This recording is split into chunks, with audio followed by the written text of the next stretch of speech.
j'avais tenté de me stationner sans toucher à rien. Et qui passe proche, c'est la chienne. Oh! Ah, il y a un camion à notre droite, il est tellement proche. Oh!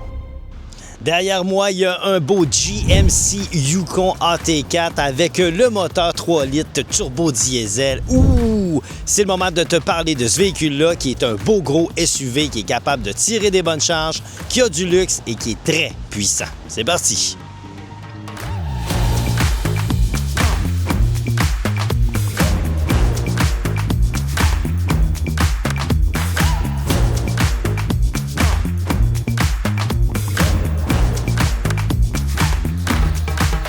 C'est une voiture de star, hein? Les grandes vedettes ont des Yukon comme ça, soit cette version-là ou le XL. Mais croyez-moi, avec un bolide comme ça, on se fait remarquer et on est dans le confort. J'en profite pour dire merci à Racine Chevrolet qui me permettent de faire des essais de camions puis de gros SUV comme ça. Allez les voir si vous êtes dans le coin, vous allez voir une très belle gang, super sympathique.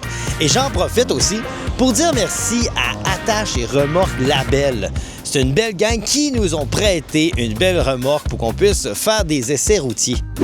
C'est un VUS haut de gamme. Ici, on a les modes 4x4. On peut monter ou descendre de la suspension. On a toutes les fonctions de direction assistée, cruise control, le heads-up display qui nous affiche la vitesse dans le pare-brise. On a un beau volant avec tout le nécessaire. On a les shift paddles derrière le volant, montée de vitesse, descente de vitesse, la conduite assistée, l'anticollision, le système vocal, la musique, les appels, le volant chauffant. En appuyant sur ce bouton-là, ici sur le volant, je change tout ce que je vois, moi, au niveau de l'affichage ici. Je peux voir beaucoup d'informations sur mon véhicule. J'ai même la carte dans cet écran-là, qui a une affaire comme 8 pouces. Et on a un écran aussi à côté de 16,8 pouces, qui, elle, est vraiment impressionnante en termes d'options. Je peux tout voir en 360 sur le véhicule. Et là, il y a des petits boutons. Si je pèse sur plus, je peux voir l'état de ma batterie, le fuel filter live, mes freins, mes disques, tout est là. Et je trouve ça très intéressant de pouvoir voir ce genre d'informations-là. J'ai accès à toutes mes jauges aussi en un seul clic. C'est une grande écran, là, on s'entend, 16,9, c'est énorme. On en est rendu au niveau de la maintenance. Il y a le MyGMC qui est toujours là, le Play Store. Android Auto, on a le Apple CarPlay, on a les caméras. Je dis les caméras parce qu'il y a beaucoup de caméras sur ce véhicule-là. On peut aller voir à l'avant du véhicule, de chaque côté du véhicule, à l'arrière pour pouvoir brancher notre trailer, notre remorque. Là. Et si j'avais l'autre caméra, il appelle ça la remorque transparente, si on veut. Je pourrais voir derrière ma remorque pour voir tout ce qu'il y en est. Le Auto Park Assist, ça, je vais l'essayer aujourd'hui, c'est certain. Je vais voir comment est-ce qu'il est capable de se stationner tout seul. On a un système audio de grande qualité avec un système de son Bose. Et on peut surtout regarder la carte. Quand je vous dis regarder la carte, c'est très... c'est de la carte, là. Donc, on a une carte de 16,8 pouces, plus à peu près 8 pouces ici.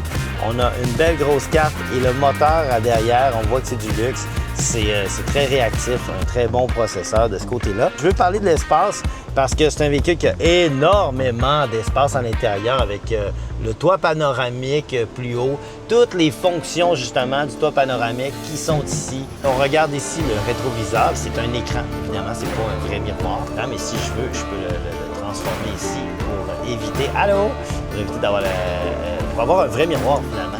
On a une section ici pour le cellulaire qui vient recharger aussi le cellulaire, les porte-gobelets. On a des bancs de grande qualité, des surpiqûres ici orangées sur les côtés. C'est très beau. On a deux fonctions. On peut enregistrer deux settings quand on est assis en tant que pilote. On a évidemment l'aide, j'ai passé rapidement tantôt, mais on a l'aide ici au freinage pour lorsqu'on branche notre remorque. Ça, il faut que j'en parle parce que lorsqu'on ferme les portières, on a vraiment un sentiment hermétique. On n'entend plus le son en arrière. Il y a plus... en ce moment, là, il y a des vannes qui passent en avant de moi, des camions. On n'entend rien. C'est exceptionnel. L'habitacle est insonorisé. C'est impressionnant. Et regardez ça. On a 7 passagers à l'arrière et tout le monde a de l'espace. C'est pas un problème. C'est très grand. C'est très spacieux comme véhicule. Tout de suite, j'ai pu comprendre pourquoi on parle de confort. C'est pas juste dans les bancs. C'est pas juste dans la technologie qui est embarquée. Quand on parle de confort, c'est au niveau du roulement. Le véhicule roule tellement doux. Pourtant, on a des Macs de 20 pouces là-dessus. On peut aller faire du off-road si on veut. C'est vraiment un bolide qui est capable d'être hybride dans ce sens-là. Mais le confort du véhicule est à couper le souffle. On peut tirer. On a une capacité de traction ici de 8000 livres. C'est aussi ça la promesse, c'est d'être capable de tirer des remorques, des roulottes. C'est un véhicule pour faire de la route. Et croyez-moi, il y a ce qu'il faut pour le faire. Alors, on va aller essayer ça ensemble. C'est parti. Bon, sur la route, on le laissait ensemble et là, j'ai pu tester un truc pour la première fois et je suis très excité de ça. La conduite, bon, je vais dire automatique, niveau 2. Je vous montre comment ça fonctionne et à quel point c'est bien fait. Je vais setter une vitesse que je veux avoir. Et là, regardez ça. La lumière bleue qui s'affiche directement sur le volant.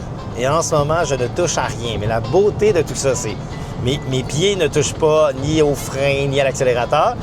Mes mains ne touchent pas au guidon. Il y a un détecteur qui regarde constamment si je regarde à l'avant. Donc, si je me tourne un peu trop, là, un petit peu trop longtemps, il va me le dire. Il va faire un petit signal, puis il va vibrer dans mon siège. Mais la beauté de ça, c'est qu'à un moment donné, il va simplement se tasser de voix lui-même. Et là, attention, il ne va pas prendre la sortie à notre place. Même si sur les cartes, là, ça dit que dans 4 km, il faut que je me tourne à droite. Lui, il ne sortira pas. Là, en ce moment, il freine parce que la personne devant moi... la personne devant moi, elle s'est tassée puis elle allait moins vite que moi. Et là, il est en train de détecter le camion qui est à droite. Il l'a vu, le détecter, donc il ne se tassera pas tout de suite à droite. Mais dès que je vais avoir la possibilité de me tasser à droite ou de me tasser à gauche pour accélérer, il va le faire. Le véhicule a décidé que c'était le moment de changer de voie parce qu'on n'allait pas assez vite.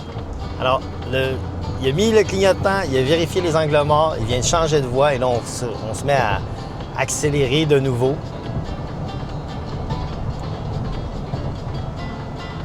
C'est complètement fou. Wow! Donc là, il y a un signal. Et là, il vient de faire lui-même l'angle mort. Et voilà, il a mis le clignotant, il nous replace et on vient de changer de voie. Et on n'a jamais touché au volant. Nous voici enfin dans le moment tant attendu. On est dans un stationnement d'un IGA. Et là, je vais tenter de me stationner sans toucher à rien, comme on me dit que c'est possible avec le Auto Park Assist. Ça me dit perpendiculaire right, avancer jusqu'à ce qu'on dépasse l'endroit où on veut se stationner. Alors, je passe le stationnement, il est supposé le détecter et l'écran est supposé devenir vert pour me dire « Bravo, tu es au bon endroit ». Mais ça marche. Oh! C'est la première fois que ça fonctionne. Park véhicule. OK. Et qui passe proche, c'est la chienne.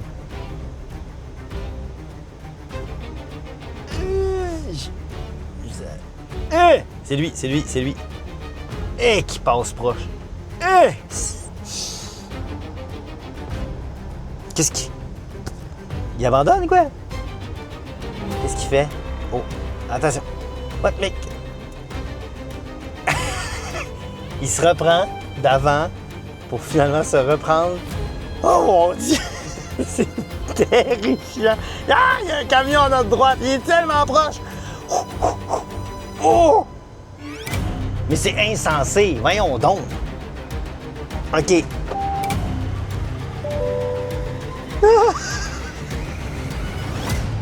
On est à 15 cm du miroir. Officiellement, on est entre les lignes, mais c'est le stationnement le plus terrifiant que j'ai vécu. Apprenez à vous stationner, c'est bien plus simple. Je sais que c'est un gros véhicule, puis quand on va en ville, ça peut être terrifiant parce que c'est très gros, c'est très long, mais il y a tellement de caméras, c'est pas si compliqué que ça. Puis quand on met le marche arrière, les lignes sont simples, c'est réactif. Apprenez à vous stationner parce que ça, moi, je l'ai vécu, puis je ne veux plus jamais le revivre. Ça, c'est stressant et à retravailler. Damn! J'ai eu la chance de me promener beaucoup avec ce véhicule-là, le tester avec la remorque, qu'on ne sent simplement pas d'ailleurs. Le système de freinage va bien, il y a tellement de technologies qui nous aident à comprendre où est-ce qu'on est sur la route, qu'est-ce qu'on fait, rien à dire de ce côté-là. Suite à ce bel essai, c'est quoi les points pour et les points à améliorer? Le système d'auto-stationnement, l'Auto Park Assist, n'y est pas tout à fait au point encore. C'est super terrifiant, puis ça vaut toujours pas l'efficacité de quelqu'un qui est capable de se stationner, même si c'est un gros véhicule. Justement, deuxième point, c'est un gros SUV, c'est quelque chose d'assez massif. Ça veut dire que pour aller stationner à Montréal ou dans des endroits plus restreints, ça va être un petit peu plus compliqué de trouver du stationnement. Troisième point, qui dit gros moteur, qui dit puissance, dit évidemment très mauvais au niveau d'économie carburant. En ce moment, avec le prix de l'essence en plus, le prix du diesel, ça aide pas sa cause. Les 3 points positifs que j'ai trouvés sur le Yukon AT4 2026, ben, c'est sa capacité de remorquage. 8000 livres pour tracter du stock, c'est énorme, c'est très, très, très puissant. J'ai adoré aussi la technologie embarquée, les gros moniteurs, la conduite automatisée niveau 2. On se sent dans un vaisseau spatial tellement on a mis de l'intelligence dans ce camion-là. Et finalement, ce que j'ai préféré de ce camion-là, ben, en réalité, c'est le luxe. Ça roule super doux. Je ferais des 2000 km avec ça, puis ça me dérangerait pas. J'irais, pour vrai, je descendrais en Floride ou à Las Vegas avec ce véhicule-là. Donc, si ça vous intéresse, ben, allez donc voir la gang de ces Racines Chevrolet à Saint-Jean-sur-Richelieu. Eux, ils vous attendent. Puis ce modèle-là, ben, ils l'ont.